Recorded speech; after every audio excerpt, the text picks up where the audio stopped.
Okay guys, check this out. In just a few minutes of programming, I was able to take the data from this Excel sheet and I was able to filter it and display a list of the filtered results in my web browser in a web app that I created with Flask. First, I was able to create some simple text at the top.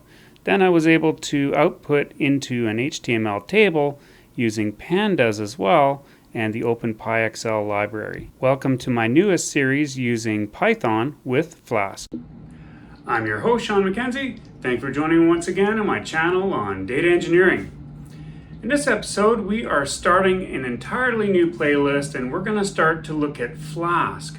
Now, a lot of you guys have asked me about how to serve up some of my results in a web page in my Python environment and do it in a sort of lightweight, kind of easy way. And the answer to that question is to use Flask. Now, we are going to be using Flask for a ton of stuff, but today is our getting started episode, and we are going to go right from the beginning. As long as you've got Python installed, you can follow today's episode. Now, in today's episode, we are going to be downloading Flask.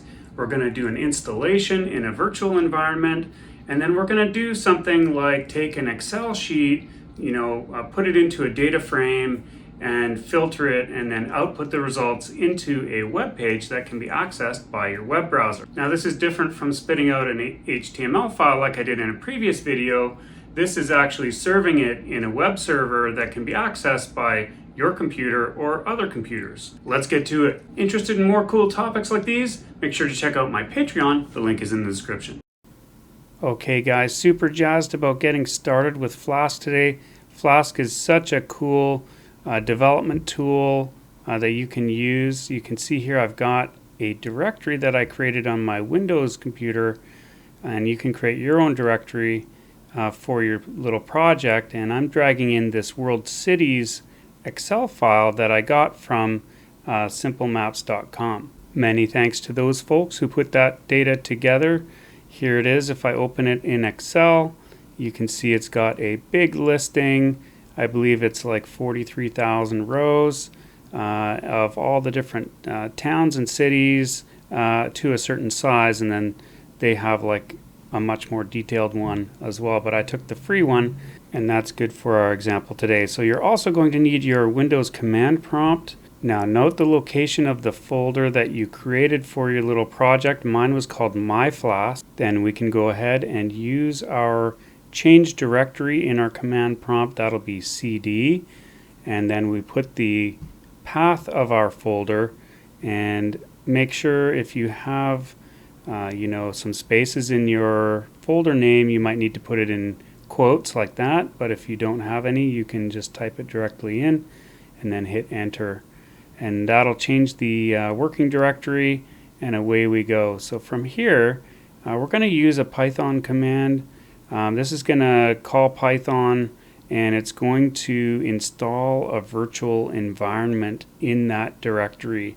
Now, a virtual environment allows you to have a Python installation that you manage all the libraries for. And so if you have specific ones that don't jive with your other Python installation, your virtual environment keeps everything separate.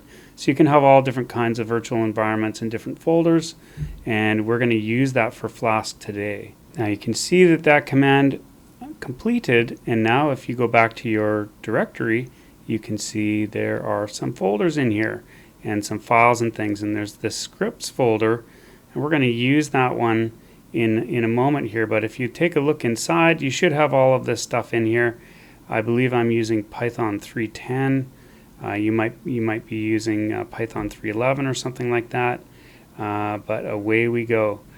So there we go. Now we can activate our virtual environment by going .venv scripts and then activate and hit enter. And then you'll see that you are moved into the virtual environment here, and that is exactly what we want to see there. Now our virtual environment is ready to go, so we can do a pip install just like we do in our normal Python environment. So now we're going to do pip install Flask, and that's going to go through all of the steps here in order to give us an installation of Flask in that virtual environment, and that is exactly what we want to see there. Now, if you were just going to do some basic stuff, you could just stop there, but I'm going to do something a little bit more advanced today. So we're also going to install Pandas, which is a wonderful data library. You've seen it a lot on my channel here for data engineering stuff, and Pandas is an amazing library, and definitely we will use it today, and we're going to use it for a lot of future stuff as well in this playlist. So away we go. There we go. We've got our Pandas installation, and I'm also going to install Openpyxl, which is going to give us the nice little engine to read Excel files, and that's going to work awesome for today's example where we're using an Excel sheet that we downloaded from the web. So there we go. We've got our Microsoft Excel sheet with world cities in it, and we are going to be using that in our application. But first, we need to go ahead and get something into a browser served up by the server that we're going to create using Flask here. And so in order to do that, we need to make an app in Python, and that is something we can do using the idle shell or your IDE of preference. So create a new Python file in your directory. You can call it whatever you want. I called mine myapp.py, and you can see after I create and save that using idle, you can see that the myapp.py shows up in my folder here, and that is what I want to see there.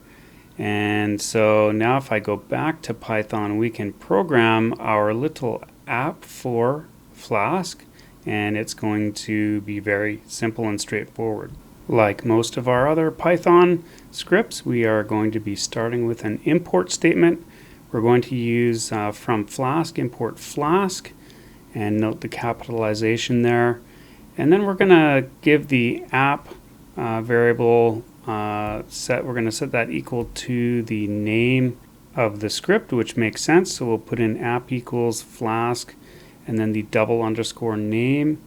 And then we're going to set the route in here, and the app.route is equal to the single slash. Now that means the default directory of your website. And so you could have folders, in which case it would be slash folder name and then slash, but we're going to get to that later.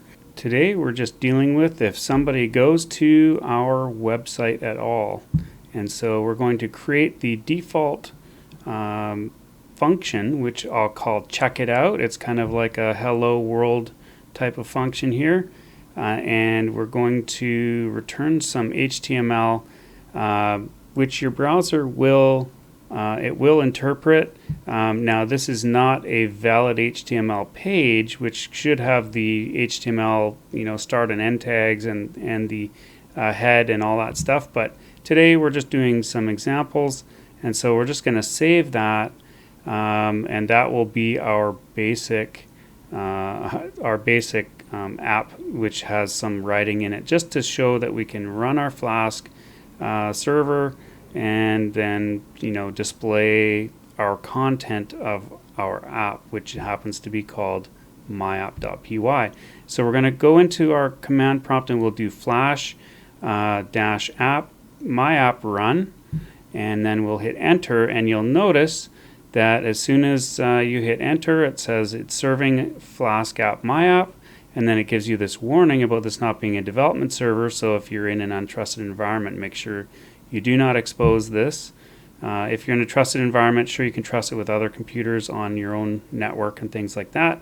And then you can start your own browser and paste in the address that is on the command prompt there, 127.0.0.1.5000. You can see this was successful. We've got check it out, we're alive. You can hit the refresh button a couple of times to refresh it and things like that. And you can see that you'll have some log entries that show up each time that there is a request for your app from the server. And so there you go, we've got some requests there. Now if I change my HTML, which I can totally do by just going into my myapp.py file there, and I can add, say, a couple of line breaks. That's what those BR in square brackets are, or pardon me, in angle brackets are. And you can see, if I put some text in there, okay, let's build more stuff, then our output in our web page should be different if I rerun our app on our server. And so go to your command prompt, you can hit the up arrow and it will grab the last command that you ran. And so mine was flash --app my app run. There you go, hit enter and your app should start again. And you can see it has the same address running on 127.0.0.1.5000. And I still have my browser open, so all I'm going to do is I'll hit refresh and see what happens. And there we go. We've got, check it out, we're alive. Okay, let's build more stuff. And so you're kind of getting the idea that now we have the ability to output some HTML. It's coming out, and you'll note those log entries down at the bottom there each time I hit.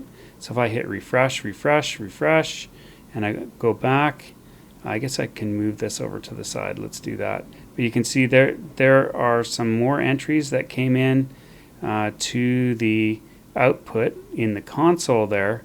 And if I move this over, this might be better. Here we go. So I'll hit. You can see each one gets a new output into the console there. And so we are good to go. So you can see what's happening with your app. You can sort of monitor it and things like that as it's running. It's very, very lightweight. This is, a very different, approach to it from other ways of handling web servers and all those kinds of things. And so this is really great for those of you who really want to have a lightweight, easy to implement, web service for various purposes. But since this is a channel about data, we should actually try to serve up some data in our first attempt on our Flask implementation here. And so this is the worldcities.xlsx that I downloaded from simplemaps.com, and you can see it has a header row at the top there. That's the first row. Make a note of that because we're going to come back to this. And we'd like to see this Excel sheet in our web page. Now, how could we do that? How could we output a table from this Excel sheet into our Flask app that could be refreshed? If we change the sheet every time, or if the sheet changes, then our web page would also change. Now that's the nice thing about deploying things into a web environment, is that you have that nice control, and that is what Flask can help us to do. And so what we're going to do now is we're going to go back to our script, and we're going to make some changes to what we are doing as output here. And so I'm going to leave those line breaks in there, but I'm going to shorten that string there, and we're also going to put that string into a variable called HTML. So we can create our variable just by typing in the name, and then I'm going to say equals, and then I will put our string as the value for our variable, and then at the end of our procedure we're going to return the variable as the HTML for our page. Now you can see it's starting to make it a lot more sort of flexible, that we can have a variable now and we can output all kinds of things to our web page. So that makes it nice and flexible. So what we'll do next is we're going to import Pandas as PD. That will be our Pandas library.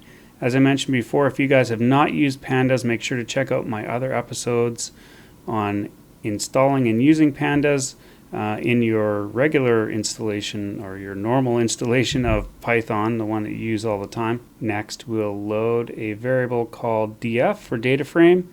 That's going to give us a Pandas data frame. So we'll go pd.readExcel, which is a really nice and easy way to read Excel files using Pandas. That's one of the reasons why Pandas is so great, is that it has, read CSV, or read, SQL, or read Excel like we're using today. where we can just put in the name of our Excel file and a couple other arguments, one of them being the header. So we're going to put header equals 0, which is the topmost row. It's these in a zero base counting there, or zero index counting.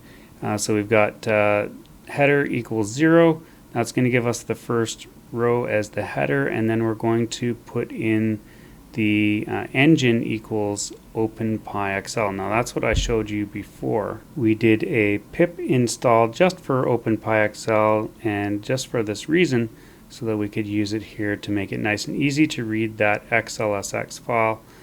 And next we can go ahead and we're going to filter that, because I don't want to have my web page returning 43,000 rows, which will take forever. It will process, it'll actually do it if you try it, but let's get a smaller subset of that data set. So here we can do a little bit of querying or filtering of our data set. We'll say BC cities as a variable equals dataframe.query, and then we'll put in the admin name is equal to British Columbia, and that's the administrative region, I believe, from the simplemaps.com data sheet that we got in Excel.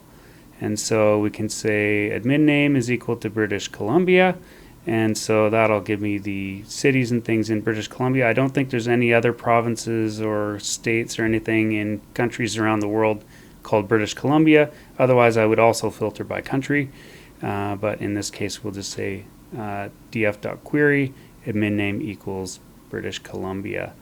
And then with our HTML variable, we can just go HTML is itself plus our data frame.toHTML, but we created another data frame called BC cities, and we should be using that instead. And we'll do BC cities.toHTML because that's the smaller data frame. That's the one that only has British Columbia in it, and we're going to run that one instead. And there's our original data frame that has all 43,000 records in it, and I think we're good to go. So we'll do a file save, and now we should return only what we get in the BC data frame. Going back to our command prompt, we can go ahead and use the up arrow to grab the last command to restart our application. You can see it's running on 127001 port 5000. Now I bring up my browser, and of course we get the same stuff that we had before because that's still sitting in our browser, but the moment we hit the refresh key, or if we close and reopen our browser and go back to this address, bang, there we go. We've got our list of British Columbia towns and cities from that Excel sheet. Now this is served up in the Flask server there, and you can see we got our headers just the way we wanted them.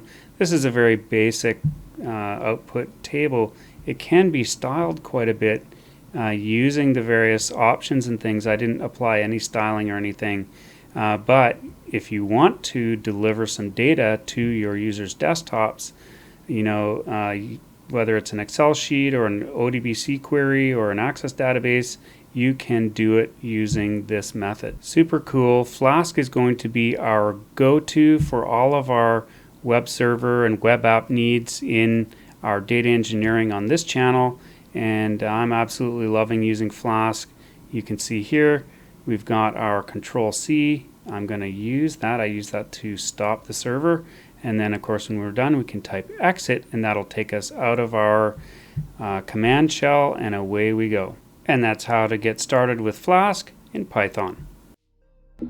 Interested in a web-based time collection system for your team? Make sure to check out my Billzone system. The link is in the description.